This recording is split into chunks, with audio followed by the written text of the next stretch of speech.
The Draxian Hegemony didn't just invade, they enjoyed the slaughter.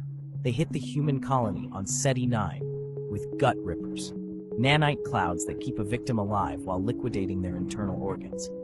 They broadcasted the live feed of the governor's daughter dissolving on every public channel, laughing as she begged for a quick death. Terrans are sheep, the Draxian overlord roared, his fleet of 5,000 ships hovering over the capital. Show us your rage, little lambs. We'll turn your entire world into a slaughterhouse. Earth didn't respond with a broadcast. They didn't send a plea. 0.1 seconds. The space behind the Draxian fleet didn't warp. It shattered.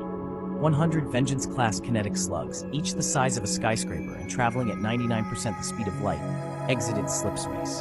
There were no lasers, no shields, just the absolute physics-shattering weight of human math. The lead Draxian dreadnought didn't explode. It ceased to be matter. The slug hit the ship's bow and traveled through the entire length of the vessel in a microsecond, turning the crew, the hull, and the reactor into a cloud of glowing plasma before the computers could even register an impact. 0.05 seconds. The sheep arrived. 1,000 Terran drop pods didn't land. They slammed through the Draxian support ships like armor-piercing rounds through wet paper. Human shock troopers, encased in black iron power armor, didn't use rifles. They used thermal blades and grav hammers. Inside the Overlord's flagship, the air hissed. The doors didn't open. They were punched inward. A single human soldier walked through the smoke.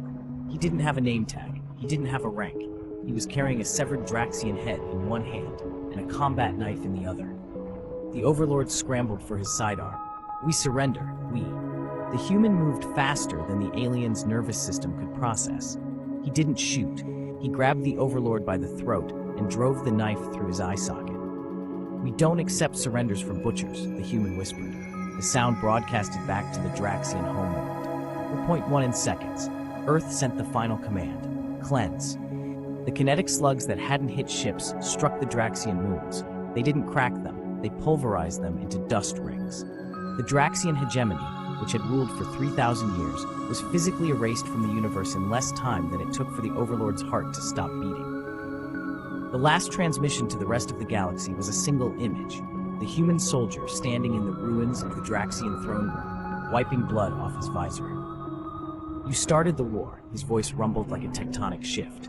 We're just finishing the species. Silence followed, not a peaceful silence.